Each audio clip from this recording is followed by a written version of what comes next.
जय हिंद दोस्तों, SSC arena में स्वागत करता हूं आप सभी का। आज हम करने वाले हैं ईडियम्स एंड फ्रेजेस अल्फ़ाबेट ई और पार्ट 11। एसएससी के एग्जाम के लिए, पुलिस, पटवारी या कोई भी एग्जाम देते हैं जहां पे ईडियम्स पूछा जाता है, तो ये वीडियोस आपके लिए बहुत ज़्यादा इम्पॉर्टेंट हैं। इसमें जो ईडियम्स मैंने कलेक्ट किए हैं, इनमें से कई सारे प्रीवियस ईयर के जो बार बार रिपीट होते हैं, इम्पॉर्टेंट, और कुछ नए भी हैं। तो पूरे आप सारे ईडियम्स को अच्छे से पढ़िएगा, याद करिएगा, वीडियो एंड तक देखिएगा। चलिए स्टार्ट करते हैं आज का ईडियम सेशन। पहला ईडियम है हमारा ईगल्ड आई। ईगल्ड आई का मतलब होता है तेज नजर वाला, या किसी भी चीज को काफी ज्यादा एकदम अच्छे से देखना। विद कीन आई साइट मतलब एकदम एकदम बारीक नजर से देखना। देखिए, ये तो हो गया ईगल आई का। और वैसे भी जो ईगल है वो फेमस है, एकदम आसमान से बिल्कुल छोटी से छोटी चीजों को भी अपने जो शिकार है उसको देख लेता है। तो आप ऐसे याद कर सकते हैं। एक होता है बर्ड्स आई व्यू। आप मुझे बताइए बर्ड्स आई व्यू का क्या मतलब होगा। अब आप यहां पे कर जाएंगे कंफ्यूज्ड, क्योंकि बर्ड आई व्यू में पहले ऑप्शन में दिया होगा विद कीन्स आई साइट, और आप लगा देंगे। जबकि बर्ड्स आई व्यू का मतलब होता है सरसरी निगाह से देखना, ऊपर ऊपर देखना, बिल्कुल एक नॉर्मल सा व्यू ले लेना, ठीक है, नॉर्मल व्यू लेना। जबकि ईगल आई का मतलब होता है बिल्कुल डीप, अच्छे तरीके से देखना। तो दोनों में एंटोनियम है, ध्यान से देखिएगा, ठीक है। अगला है एक आउट। एक आउट का मतलब होता है सप्लीमेंट इनकम या सप्लीमेंट मनी। मतलब जैसे आप जॉब करते हैं तो एक आपको मिलता है ना पर्क, मतलब इंसेंटिव बोलते, इंसेंटिव भी होता है एक आपको, जो आपकी पर्टिकुलर सैलरी से ज़्यादा मिलता है अगर आपने अच्छा काम किया होता है, ताकि वो आपकी एक तरीके से मोरल को बूस्ट करे, आपको और ज़्यादा इनकरेज करे अच्छे जॉब करने के लिए। तो उसे बोलते हैं एक आउट। या फिर आप कोई एक्स्ट्रा इनकम कमा रहे होते हैं, ठीक है, अपने मेन जॉब से कुछ अपना एक्स्ट्रा इनकम निकाल रहे होते हैं, तो उसे कहते हैं एक आउट।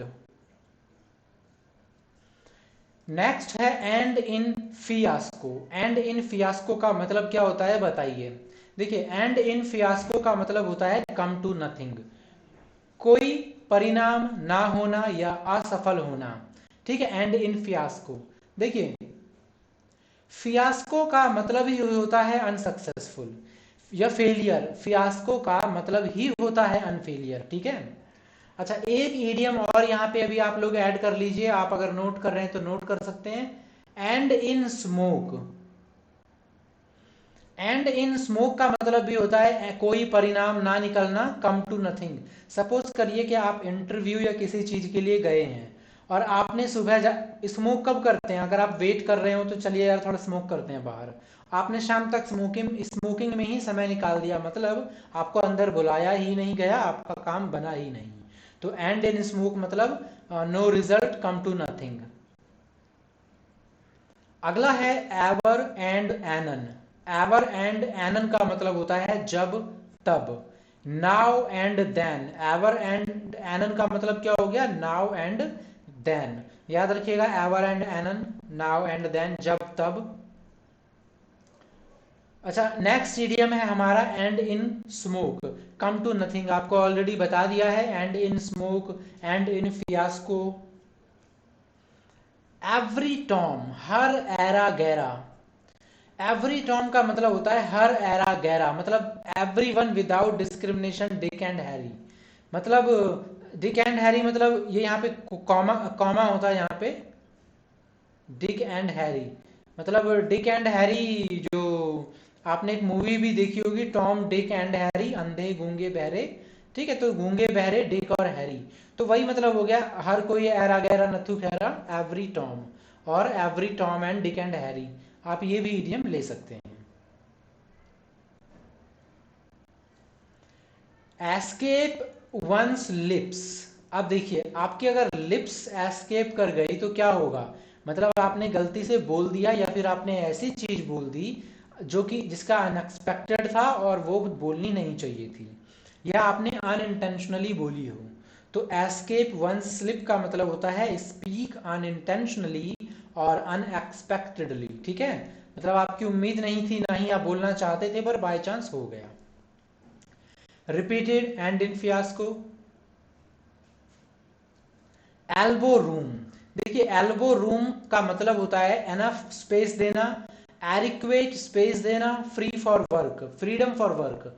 एडिक्वेट का मतलब होता है पर्याप्त, जितनी आपको जरूरत है, एनफ। तो एल्बो रूम कोई रूम नहीं होता, आप ऐसा मत सोचिएगा कि एल्बो रूम कोई रूम हो गया। जैसे जैसे ग्रीन रूम क्या होता है, ग्रीन रूम, ग्रीन रूम होता है कलाकारों के कपड़े वगैरह या मेकअप रूम बोल सकते हैं आप। लेकिन एल्बो रूम कोई रूम नहीं होता, ये बस बोला जाता है कि काम करने की आज़ादी, काम करने की छूट। जैसे अगला देखिए, एग ऑन।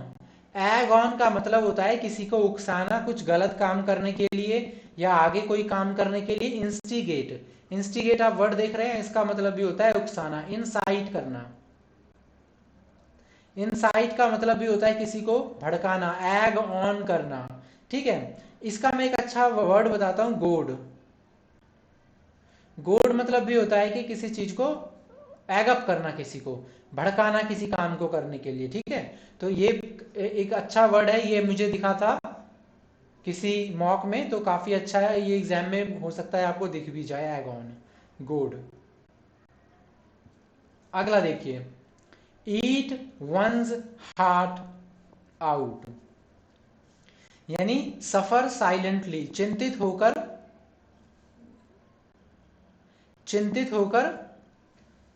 खुद सहना। ईट वंस हार्ट आउट मतलब कहते हैं ना कि कलेजा हाथ में आ जाना, मतलब वो दुख हो जाना, इंसान खुद ही दुखी रहता है, अकेला। हाँ, वो बोलते हैं ना, अकेले दिल को खाना, आपने ये भी सुना होगा हिंदी में, दिल को खाना। वो अब अकेला रह करके अपने ही दिल को खाए जा रहा है। तो ईट वंस हार्ट आउट का मतलब हो गया सफर साइलेंटली, आप किसी चीज से सफर कर रहे हैं, आप किसी को बता भी नहीं रहे और खुद ही खुद सहन किए जा रहे हैं। अगला है ईट वंस वर्ड, शब्द वापस लेना। ईट वंस वर्ड मतलब अपने ही शब्दों को खा जाना। आपने जैसे कई बार क्या होता है कि जो कोर्ट में गवाही दी जाती है, बाद में वो अपने ही शब्द को वापस ले लेते हैं, मना कर देते हैं। ठीक है, टेक द स्टेटमेंट बैक। तो ईट वंस वर्ड का मतलब है अपने स्टेटमेंट को वापस लेना या शब्द वापस लेना। अगला है ईट हम्बल पाई। ईट हम्बल पाई का मतलब होता है टू बी अपोलोजाइज्ड, शर्मिंदगी झेलना। आपने एक और सुना होगा, face the music, face the music, इसका भी मतलब होता है परिणाम भुगतना। फेस द म्यूजिक का मतलब होता है face the result, face the consequences. Eat humble pie, शर्मिंदगी झेलना, फेस द म्यूजिक, जो भी है परिणाम भुगतना। अगला है एज आउट। एज आउट का मतलब होता है धीरे से हटा देना, टू पुश आउट स्लोली।